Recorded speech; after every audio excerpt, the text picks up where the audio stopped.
Okay, let's say we got this equation on the left here, and we're asked to graph it by plotting points. So you can actually graph any equation in math using this method of plotting points.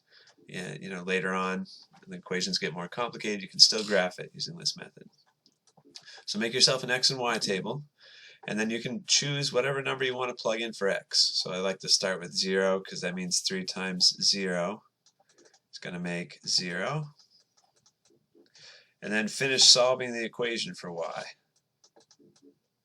So when you solve that equation, that kind of looks like a plus because of the y-axis there. That's going to give you -5 for a y-coordinate. So what this is doing is that 0, -5 is a dot in your graph. And then you can pick another point, and plug in 1 in for x, and see what it gives you for y.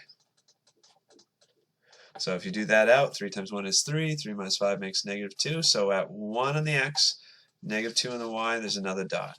And you can pick negative numbers too, but once you have 2 points, it's actually enough to graph a line. Okay, and in this chapter, that's what we're dealing with, is the graphs of lines.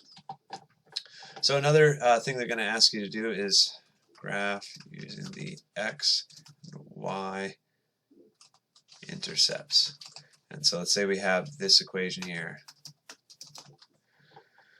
So in order to graph that equation, make your x and y grid.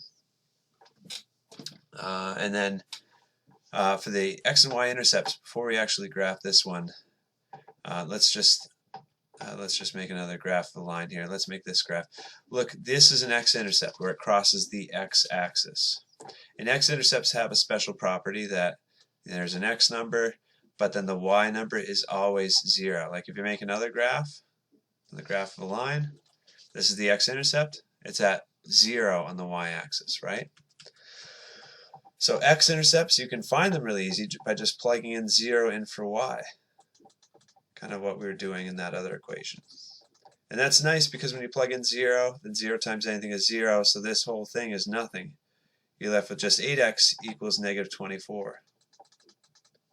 Or if you solve that equation, divide 8 from both sides, you get x is -3. So that's an intercept. That's our x-intercept. That's a dot on the graph. And likewise, the y-intercepts happen when the x-coordinate is 0. So if you plug in 0, you get -3y equals -24. And then divide -3 from both sides, so you get y is 8. So 8 on the y-axis. Put a dot there, and then draw a line between those 2 points. And there's your graph. Okay, so that's how you do it by plugging in intercepts. It's just plugging in, like we did over here, we found the x-intercept. We found the y-intercept by plugging in 0 in for x.